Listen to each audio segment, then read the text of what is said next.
Toute l'actualité politique et parlementaire, c'est le journal de 19 h sur Public Sénat. Bonsoir à tous, voici les titres de ce mercredi 23 février. La libération de la Libye se poursuit par l'est du pays dans la crainte de la répression ordonnée par le colonel Kadhafi. Peut-être déjà 2000 morts à Benghazi selon un médecin français.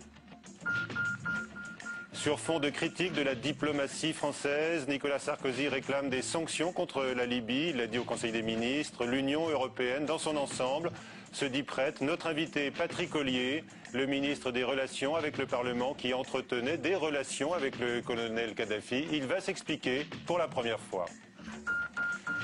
À la veille de son entretien avec Nicolas Sarkozy, Dominique de Villepin quitte l'UMP qu'il accuse d'abandonner les valeurs du gaullisme. Jean-François Copé dit son regret. Les insurgés sont donc de plus en plus nombreux à agiter le drapeau de l'indépendance en Libye, pays que fuient par milliers les ressortissants étrangers. Le point ce soir avec Alexandra Colino. Tobrouk est libre, le drapeau de l'indépendance, celui d'avant Kadhafi, flotte au-dessus des manifestants. Les insurgés crient leur joie, ils ont gagné. Il n'y a pas de retraite. Kadhafi, va-t'en. Nous ne voulons plus de ta famille, plus de ton clan. Nous ne voulons plus de toi. Même les soldats ont rejoint la population. À Béda, à 300 km de Tobrouk, l'Assemblée de la ville a pris le contrôle de la région, avec à sa tête le ministre de la Justice qui vient de démissionner. Aux frontières, c'est le chaos. Des milliers de travailleurs égyptiens immigrés tentent de partir. Même scène à l'ouest du pays, près de 6000 Tunisiens ont fui par la route. Tous les supérettes, tous les pharmacies, tous les cliniques, ils sont fermés. Tu vois? Et nous avons des bébés. Donc on ne peut pas rester là-bas. La France a engagé aujourd'hui une 3e rotation aérienne. 335 Français ont déjà été rapatriés et visiblement quelques consignes sont passées. On n'a pas le droit de parler. Vous n'avez pas le droit de parler? Des centaines de milliers de ressortissants du monde entier devraient être évacués par air et par mer, dont 10 000 Européens. Le colonel Kadhafi a perdu toute légitimité, reprennent en chœur toutes les capitales occidentales contraintes de constater l'échec de leur politique de rapprochement et de reconnaissance menée ces dernières années. Après l'évacuation des ressortissants du monde entier, on l'a vu, les sanctions concrètes deviennent l'urgence du jour. Marie Brémaud. Peu à peu, la vieille Europe semble sortir de sa torpeur. Après l'Espagne, la Finlande et l'Allemagne, le Luxembourg, la France et même l'Italie s'indignent aujourd'hui des massacres orchestrés par Mouammar Kadhafi à l'encontre de ses concitoyens. Dans la surenchère des déclarations, Nicolas Sarkozy ce matin s'est prononcé en faveur de sanctions concrètes. Ces mesures concernent notamment la possibilité de les traduire en justice, l'interdiction d'accès au territoire de l'Union et la surveillance de tous les mouvements financiers. Il a souhaité en outre que soit examinée rapidement la suspension des relations économiques, commerciales et financières avec la Libye jusqu'à nouvel ordre. Après les hésitations, place à l'action donc. Le chef de l'État souhaite suspendre les relations économiques entre l'Union européenne et Tripoli. Proposition audacieuse car la France demeure l'un des principaux partenaires économiques de la Libye. Et du côté de l'Union européenne, les 27 semblent décidés à faire front puisqu'à l'issue d'une réunion diplomatique cet après-midi à Bruxelles, les États membres vont examiner le gel des avoirs et l'éventuel engagement de poursuites à l'encontre des dirigeants du régime libyen. Les conséquences d'un éventuel exode massif des Libyens préoccupent par ailleurs l'Union européenne. Des experts ont d'ores et déjà été envoyés aux frontières avec la Tunisie et l'Égypte pour évaluer les besoins humanitaires. Kadhafi avait lui-même ordonné l'attentat de Lockerbie, a affirmé l'ancien ministre libyen de la Justice qui a démissionné lundi. Bonsoir Patrick Ollier. Bonsoir. Ministre des Relations avec le Parlement, vous devez, j'imagine, vous attendre à voir le calendrier parlementaire bousculé par les assauts de l'opposition contre la diplomatie française. Oui, j'étais venu pour en discuter, j'espère qu'on en parlera, mais je comprends que vous me posiez ces questions. Oui, d'ailleurs mercredi, vous le savez peut-être déjà, le PS a bien l'intention de transformer un débat prévu sur l'Afrique en débat sur la diplomatie. Ben, le débat est prévu sur l'Afrique. Vous savez que dans l'ordre du jour parlementaire, on prévoit des débats sur des thèmes précis, mais l'opposition, dès lors qu'elle a le micro, peut poser les questions qu'elle veut. Le gouvernement fera face aux questions qui seront posées, bien entendu. Vous également, comme Michel Alliot-Marie, vous serez à nouveau sur le grill. Annonce encore le Parti socialiste lors des questions d'actualité. Oui, ben écoutez, c'est pas la première fois et nous sommes soumis à des feux roulants de questions. Au passage, je tiens à vous dire que tout ce qui concerne la vie privée et la manière dont, un peu scandaleuse, dont on poursuit la famille de Michel Yomari et moi-même est tout à fait inadapté au débat politique. Cela étant dit, je suis prêt à répondre à toutes les questions que vous me poserez dans le domaine public. Alors, est-ce que vous êtes, vous, bien sûr, comme tous les dirigeants politiques, impatients ce soir de voir tomber Kadhafi qui est accusé de crimes contre l'humanité? Écoutez, les déclarations du colonel Kadhafi sont révoltantes. Je ne peux pas dire le contraire. Et je souffre pour le peuple libyen. Je suis l'ami du peuple libyen. Et j'ai eu des relations avec le gouvernement libyen, comme le ministre de la Justice libyen avait des relations avec le chef de l'État. Il vient de démissionner, le ministre de la Justice. J'avais des relations avec le gouvernement libyen, mais je suis l'ami du peuple libyen. Et quand on voit que le chef de l'État donne l'ordre de tirer sur la foule à l'arme lourde, c'est horrifiant. C'est horrifiant. Et je pense aux familles qui sont ainsi touchées. Nous avons ici la preuve qu'il est fou et délirant. On a la preuve qu'il est entré dans un délire, oui, un délire meurtrier qui est tout à fait scandaleux, qu'il faut absolument arrêter, bien sûr. Bien sûr, parce que la démocratie doit s'exprimer. Et tout ce que j'ai fait au passage à la présidence du groupe d'amitié France-Libye était dans le souci de faire en sorte qu'on avance vers la démocratie. Pendant 10 ans, il n'y a pas eu de problème. Personne n'a jamais rien dit. Et effectivement, aujourd'hui, on se heurte à cette folie meurtrière qui semble avoir frappé le gouvernement libyen. Et il est heureux que l'on prenne des sanctions parce qu'il faut effectivement réagir avec beaucoup de fermeté. Est-ce que vous-même, vous reconnaissez une part d'aveuglement? Car ce n'est pas comme ça que vous aviez dépeint ces dernières années le guide suprême. Alors, je ne sais pas s'il faut parler d'aveuglement. On fait état de déclarations que j'ai faites il y a 5 ans, 6 ans. Lorsque, vous savez, en tant que président du groupe d'amitié, mon travail était de faire en sorte de rapprocher au niveau du Parlement, au niveau du Congrès du peuple, où j'allais faire un discours d'ailleurs devant les 4000 délégués des Congrès du peuple.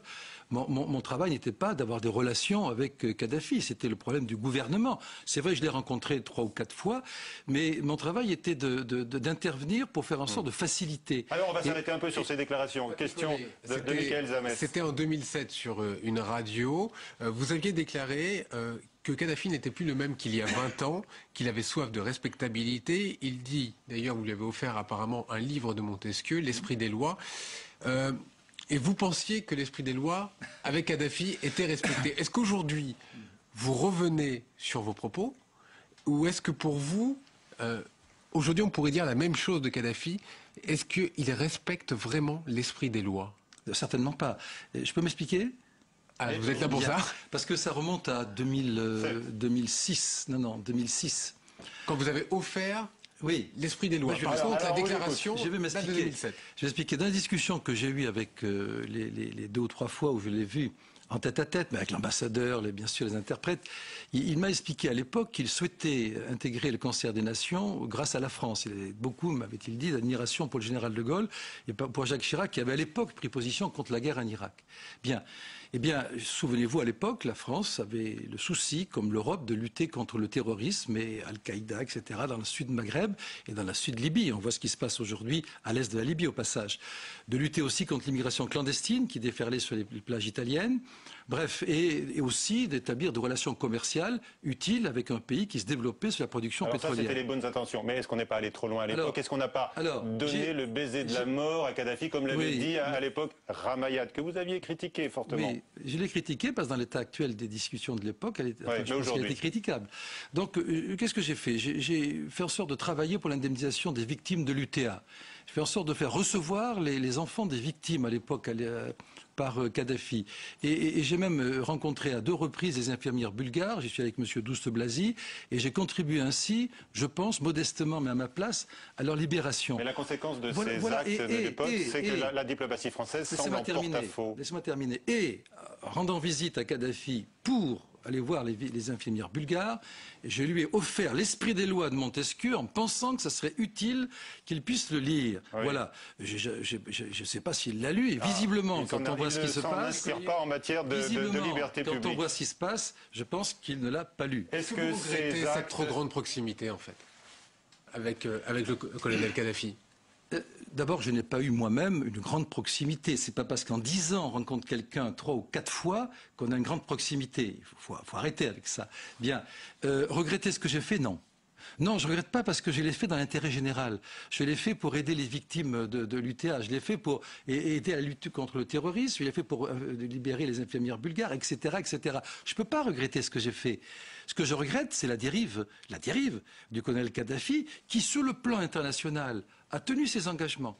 Il les a tenus sur le plan international. Il n'y a plus de problème de terrorisme avec lui, il n'y a plus quelques problèmes que ce soit. Mais sur le plan de la gestion interne de son pays, on se rend compte que malheureusement, la dérive meurtrière à laquelle il se livre aujourd'hui est quelque chose de tout à fait scandaleux. Et en tant qu'ancien président du groupe d'amitié France-Libye, je répète, je plains, je compatis pour le peuple libyen et je dis stop. La diplomatie française, je le répète, est sur la sellette en ce moment, Patrick Ollier, et on a l'impression que Michel Alliot-Marie n'est plus qu'un fusible qui sautera inévitablement. Oui, je m'attendais à ce que vous me posiez cette question. Vous savez, les mensonges réitérés, les attaques répétées fondées sur des contre-vérités ne font pas, quelle que soit la manière dont on les répète, une vérité. Et si... Et Michel Alliot-Marie a la confiance du président de la République, a la confiance du Premier ministre, et elle est à sa place de ministre. Elle exerce ses fonctions de manière totale. Elle était au Brésil où elle a rencontré. Oui, mais c'était pas là que ça se passait. Elle était au Brésil alors que les autres ministres, eux, sont chargés de. Monsieur Grossior, je comprends que vous commentiez cela. Je suis gêné parce que je suis partie prenante puisqu'elle est ma conjointe, mais je vais quand même vous répondre. Oui. Son voyage au Brésil, vous croyez qu'elle a décidé la veille ? Répondez-moi, elle a décidé la veille ? J'imagine que non. Eh ben non, elle a décidé bien longtemps avant. Mais d'autres événements sont survenus depuis. Un mois avant. Et depuis, il a été décidé d'aider le peuple tunisien dans sa reconstruction, notamment économique. Et tout naturellement, le Premier ministre et le président de la République ont pensé que c'était la ministre de l'économie qui devait y aller en premier. Bon. Madame Alliot-Marie est au Brésil. Madame Alliot-Marie ira probablement en Tunisie le moment venu. Et vous-même ? Mais pourquoi voulez-vous que je n'aille pas en Tunisie? Ça fait 20 ans que j'y ai passé mes vacances, avant même que je connaisse Michel au passage. 25 ans. Si Michel Alliot-Marie quitte le gouvernement, vous partez aussi par, je ne sais pas, solidarité de couple? La question ne se pose pas pour l'instant. Si elle se pose demain. Mais je vous dis, la question ne se pose pas. Bon. Michel Zamès, il faut parler des sondages du chef de l'État qui, en raison, entre autres, de cette séquence diplomatique difficile, plonge. C'est vrai qu'on va changer de sujet. Patrick Ollier, Nicolas Sarkozy, aujourd'hui, selon un sondage TNS-Sofres, serait perdant face à n'importe quel candidat de la gauche, que ce soit François Hollande, Dominique Strauss-Kahn ou même Martine Aubry. Est-ce que c'est un échec inéluctable du président de la République? Certainement pas inéluctable. Il est normal que, je ne parle pas de la crise que nous subissons aujourd'hui, mais il est normal qu'à l'issue d'une crise économique qui est la plus forte qu'on ait jamais vécue, il est normal que les Français s'interrogent et se tournent vers le gouvernement et vers le pouvoir avec une désaffection du pouvoir. C'est normal. C'est une photographie du président de la République qui n'a jamais été aussi fort. Du pouvoir. C'est une photographie de l'instant T, aujourd'hui. Moi, je crois fermement, et je l'avais dit, je crois peut-être sur votre antenne, quand j'étais président de la Commission des affaires économiques en septembre dernier, je croyais fermement à ce que les voyants de l'économie nationale, grâce aux mesures prises par Nicolas Sarkozy et son gouvernement, justement en pleine crise, allaient repasser au vert et que l'Europe s'accordait à reconnaître que la France était le pays qui sortait le mieux de la crise. Eh bien, c'est en train de se faire. Je crois donc que sur cette assise économique de l'espoir, parce que c'est l'espoir de la reprise, eh bien, Nicolas Sarkozy reconstruira sa dialectique, reconstruira le projet pour l'avenir qu'il présentera en 2012 et j'ai résolument confiance pour l'élection présidentielle de 2012. Dominique de Villepin annonce aujourd'hui qu'il quitte l'UMP et il voit le parti majoritaire abandonner les valeurs gaullistes et tourner le dos à une certaine idée de la France. Que lui dites-vous? Est-ce que vous exprimez, est-ce que vous êtes triste comme François Baroin ou est-ce que vous exprimez des regrets comme Jean-François Copé? Oh, je ne suis pas triste, mais j'exprime des regrets. Oui, des regrets. Parce que Dominique de Villepin a de grandes qualités personnelles.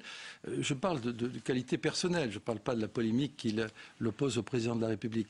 Il a de grandes qualités personnelles et forcément, c'est une perte pour l'UMP.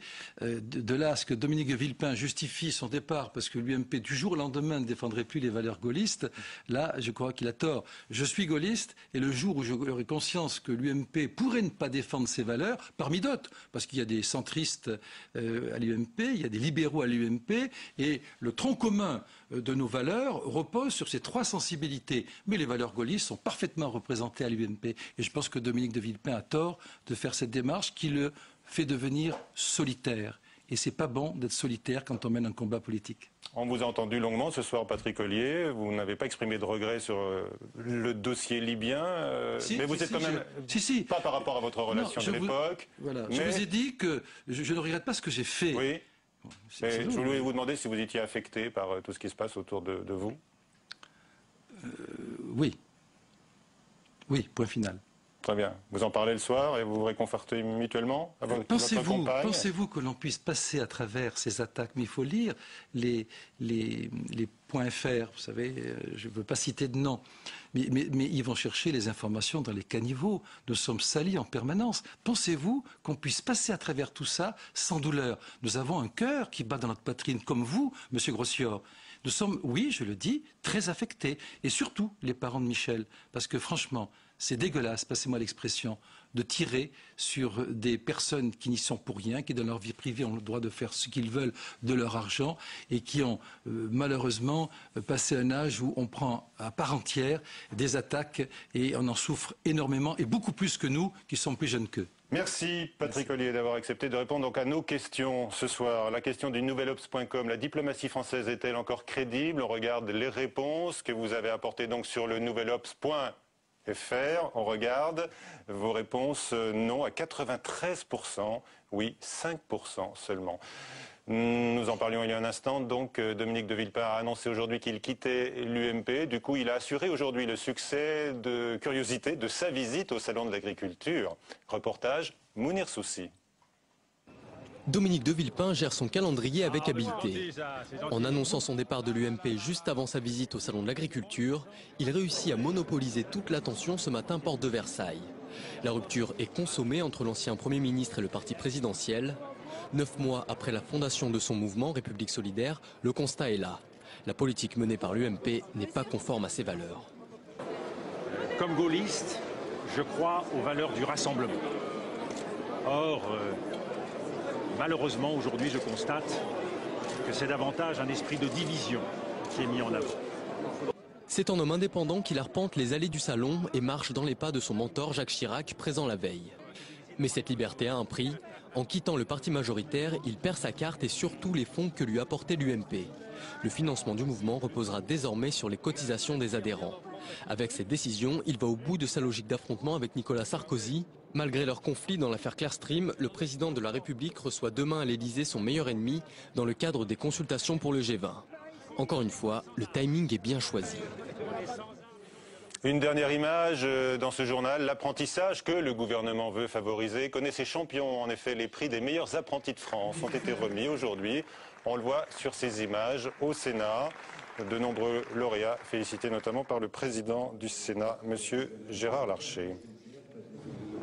À suivre, la clé des champs. Nous repartons donc pour le Salon de l'Agriculture, le nouveau rendez-vous de la semaine, le 3e, avec Caroline Deschamps. Bonsoir à tous.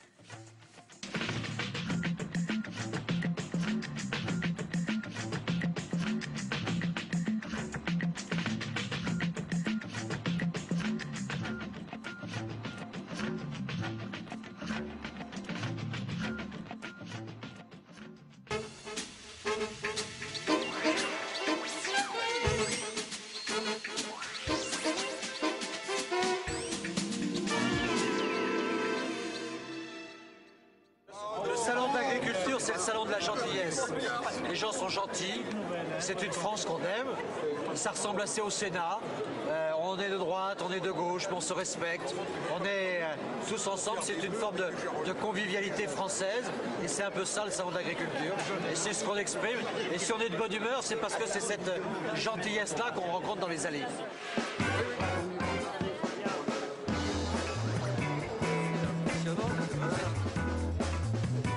Bonne visite, merci, moi aussi. This is the place to be à chaque édition du Salon de l'Agriculture. Les politiques de tous bords confondus se pressent dans les allées, savourent des spécialités régionales, prennent dans leurs bras une petite biquette. Un rituel sans dérogation où la star incontestée de l'exercice demeure Jacques Chirac. L'ancien président de la République est venu cette année encore, porte de Versailles à Paris. La Clé des Champs vous ouvre donc aujourd'hui les portes de l'incontournable show politico-rural.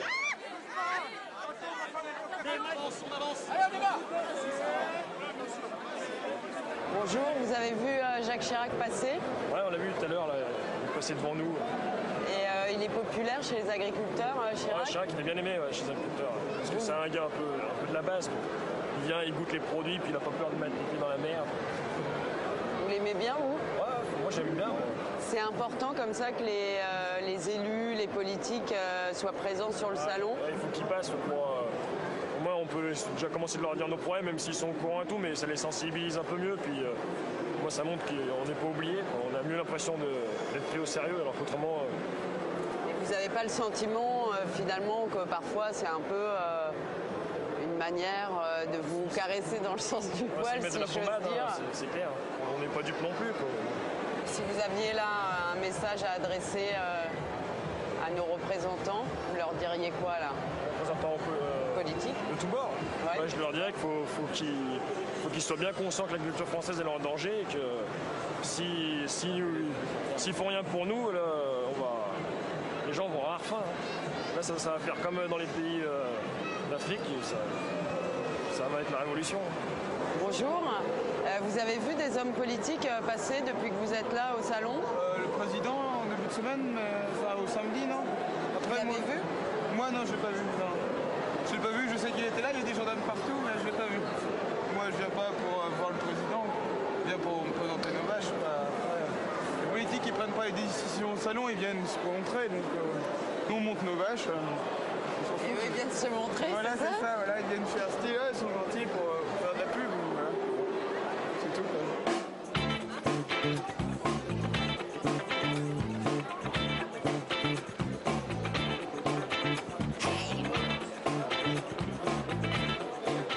Chaque année, Gérard Larcher, le président du Sénat, se rend au Salon de l'Agriculture. Nous l'avons rencontré au stand de la Savoie, entouré de plusieurs sénateurs, dans une ambiance festive et conviviale.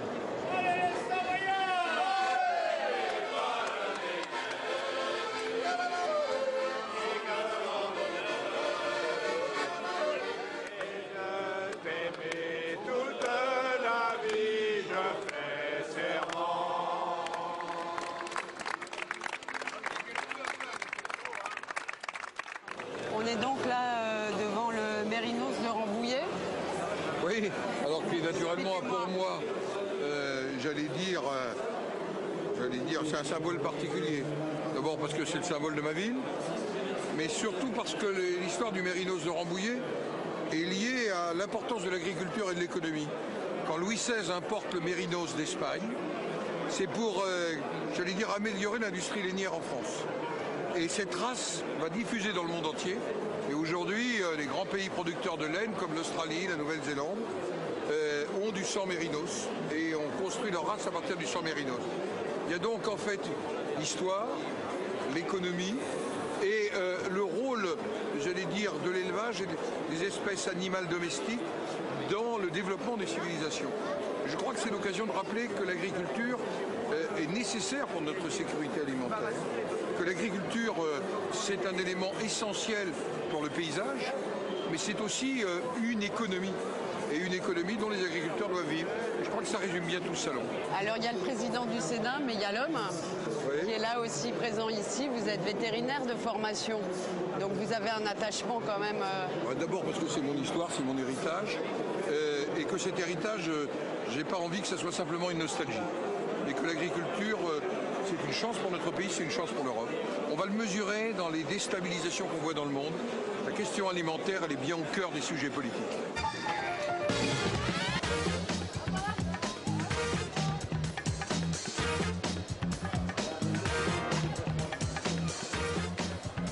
Alors chaque année au salon, il y a beaucoup d'hommes politiques qui viennent. Vous en avez vu cette année?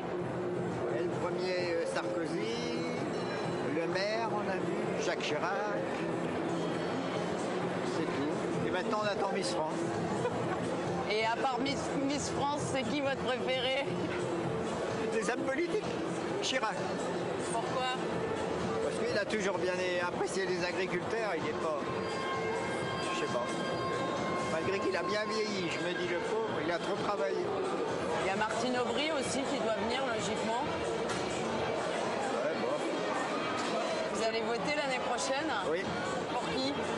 Je vais toujours voter à droite. Si Nicolas Sarkozy se représente, vous votez pour lui? Ouais. Chaque année, les hommes politiques passent au salon. C'est un parcours un peu obligé. Qu'est-ce que vous auriez envie de leur dire? Qu'ils soutiennent le métier de paysan parce qu'on en a de moins en moins. Et c'est pas comme on est parti tout de suite en faisant des exploitations de plus en plus grandes. C'est que ça ne sera pas forcément bon. Je pense qu'aujourd'hui, il faut garder des exploitations de taille relativement moyenne avec des gens qui vivent et qui vivent de leur métier. On n'a surtout pas envie de traire des mille et des mille et des mille litres pour travailler comme des tordus. Ça, c'est zéro. Ce qu'il faut, c'est avoir un métier où on puisse le faire bien, avec de la qualité, sans être dépassé par un travail énorme pour simplement gagner sa vie. Depuis samedi, il y a eu pas mal d'hommes politiques qui sont passés au salon, vous en avez vu? Oui, on en a vu, je sais plus, quelques-uns, donc le président est venu. Le seul souci, c'est qu'aujourd'hui, ils ont beau passer, on a beau leur dire des choses, ils ne nous écoutent pas. C'est-à-dire, qu'est-ce que vous leur avez dit? On a essayé de leur faire comprendre que le monde agricole avait besoin de régulation quoi qu'il arrive. Il a besoin que les marchés soient encadrés. La volatilité des cours, c'est pas bon. C'est ni bon pour vous, ni pour nous. Aujourd'hui, la production laitière va mieux, mais elle est encore toute fragile. Vous avez vu le ministre, Bruno Le Maire? Ah oui, on a vu au nombre de journalistes et au nombre de photographes qui montaient dans les auges, on en a vu plein. Mais ils font que passer. Ils font que passer aujourd'hui, c'est pas un meeting politique ici. Ils viennent nous dire bonjour, on a une vitrine, ok. Mais après on redescend dans les fermes et puis on parle, et puis on s'écoute surtout. Parce que parler c'est bien, mais s'écouter c'est mieux.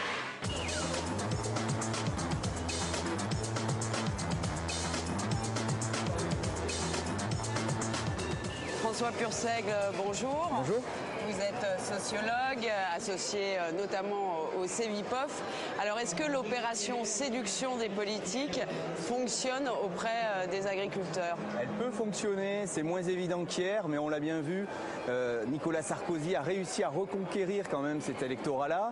Un électorat qui lui avait fait défaut d'une certaine manière en 2009 au moment de la grève du lait. Et on voit aujourd'hui qu'il y a un net écart entre la représentation que les agriculteurs ont du chef de l'État et celle que la société, le reste de la société a du chef de l'État également. Mais alors comment on peut expliquer donc historiquement les agriculteurs votent à droite? Il y a l'importance du catholicisme aussi. Oui, c'est une profession qui a fait l'objet d'une véritable conquête par les républicains à la fin du 19e siècle. Il ne faut pas oublier la phrase célèbre de Gambetta, lorsque les paysans auront chaussé les sabots de la République sera invincible. On en a fait les symboles de la République. On a fait le choix en France de s'appuyer sur les paysans, contrairement à la Grande-Bretagne qui s'est appuyée sur d'autres catégories socio-professionnelles, ou l'Allemagne pour asseoir la République. Ce qui s'est passé en France est tout à fait particulier. Le paysan était le symbole aussi des conflits majeurs qu'a pu traverser le pays. On a confié les rênes de nos communes, de nos territoires à ces paysans. Et il est apparu assez tôt que ces paysans étaient une clientèle pour une droite parlementaire qui devait aussi asseoir sa légitimité sur l'ensemble du territoire.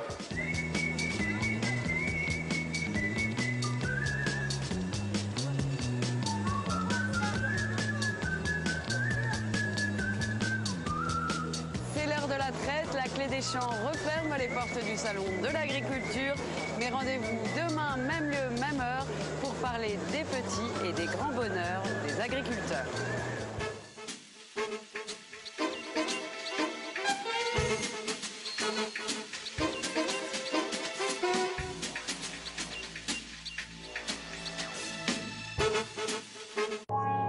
Il avait demandé à devenir harki pour se protéger de la sauvagerie du FLN.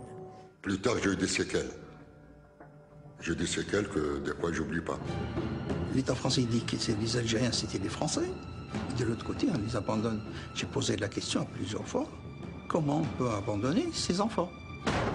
Pour quelles raisons les harkis ont-ils rejoint l'armée française? Comment ont-ils vécu la guerre? Quel sort leur a été réservé à l'indépendance? Après Apocalypse et la Seconde Guerre mondiale, Isabelle Clarke et Daniel Costel poursuivent en Algérie leur exploration des heures sombres de l'histoire. La blessure, la tragédie des harkis, samedi à 22 h sur Public Sénat.